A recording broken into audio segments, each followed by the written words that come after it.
The ROG Ally is finally coming from Asus, and I must be honest, at first I was not really excited. But now, when checking out the specification with the new AMD Ryzen, it's absolutely a powerhouse, and particularly for the money you're paying for it. The Steam Deck, is it going to be obsolete? I think not really. But the ROG Ally or the ROG Ally has just an absolutely amazing list, full HD screen with even absolutely crazy 120Hz refresh rate. So when you're looking at the overall specs and when you're looking at the other videos of the fellow creators, oh boy, this thing has a lot of cool things you can do with it.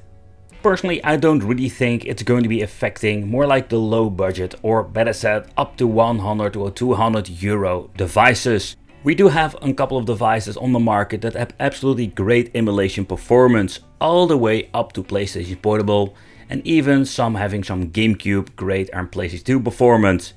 But that is something for a different video. When you're looking at the cheap devices, I think most people will be satisfied owning a device like that. With the overflowing of like all those cheaper devices, there is more than enough to play, and maybe you don't need even an Ally at all. It's clear to see that the embargo has been lifted. A lot of fellow creators are making like different kind of style videos, and did check a couple of them out just to see what are we going to get. Is this a product that I'm personally going to purchase myself, because I really enjoy myself the Steam Deck and some other devices laying around, and is this something you should even pick up, or is this going to be another handheld in the overflow of x86 devices, and is it just going to be another hype train?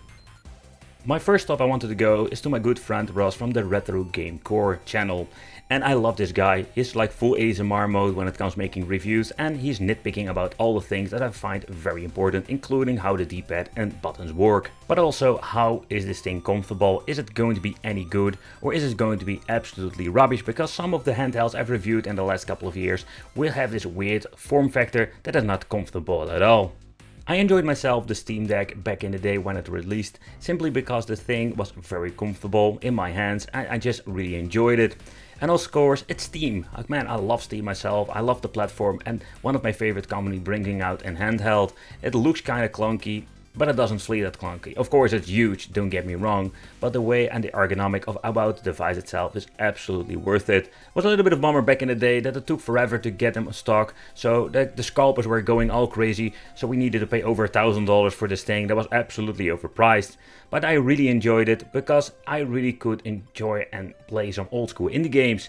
And that's the thing I also want to point out. I'm not a AAA gamer, I mostly play old school retro emulation or just play some old school games or some indie games, Broforce and Cuphead, you know, stuff like that. That's the thing that I mostly play. Emulation, I think the Steam Deck is absolutely great, but when it comes to the Steam Deck, it's also completely overpowered and overpriced for some of the platforms. Think about a Game Boy, an NES, or if you just want to play some Mega Drive, there are a gazillion ways to play. There are so many great options and very cheap devices that can play these games just fine. For emulation, where it really started to be interesting, that we're going to play some Sega Saturn on the go fairly easy.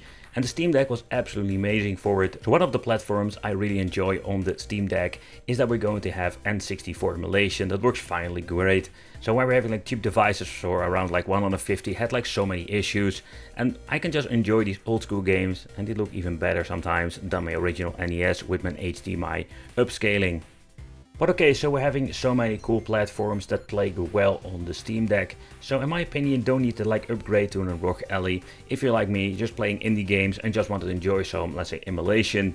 But there was one particular thing, I think this is also why reason I just wanted to order one of them myself. Because when it comes to the ROG Ally and also emulation, we're going to get some crazy performance over here, where we need to do a lot of tinkering, and thanks to the community, there was a lot of like updating going around, getting some of the games better playable, but still we had some minor limitations with the Steam Deck.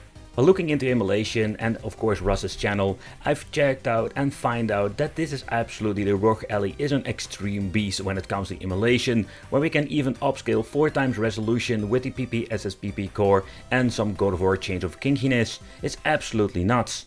So like I mentioned before, the Steam Deck was a great piece of technology and it's so cool to bring all of my indie games on the go. Unfortunate, we did have some limitations where the Proton software is getting better and better, and we're still going to get more games going to be optimized for the Steam Deck. It's just so cool to see it. But there is an unfortunate thing when it comes to it, and that's of course the internal power. But still have some limitation when it comes to AAA games. The old school stuff like Mortal Kombat number 9 works just fine and we can play it. Of course we don't have like a high resolution display, so also that is better in my opinion. And I don't really find it bothering that we don't play on a full HD display. I enjoyed myself for many hours when it comes to playing some Orcs Must Die 3, another game that is not super demanding and plays very well on this Steam Deck and of course the SteamOS combined.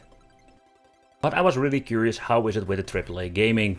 So ETA Prime did an amazing video with this. First of all, he did like an ETA Prime moment where he just talked about these specifications and where he's going to put both devices, the Steam Deck and the new ROG Ally, next to each other. In my opinion, man, the ROG Ally is absolutely a beast when it comes to specifications, and in particular the money you're paying for it.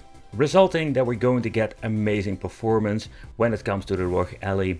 A lot of AAA games that will need to be put in lower medium specs. It doesn't matter, it doesn't spoil the fun because this thing can basically play a lot of games. Russ from Retro Game Course even shows off like a couple of these devices like the GPD, the Aeon Air Plus and all the other different devices. Beside the GPD Win 4 that I still wanted to try here on the channel, I'm just going to be honest, the ROG Ally, it's going to be the new emulation beast and AAA gaming machine.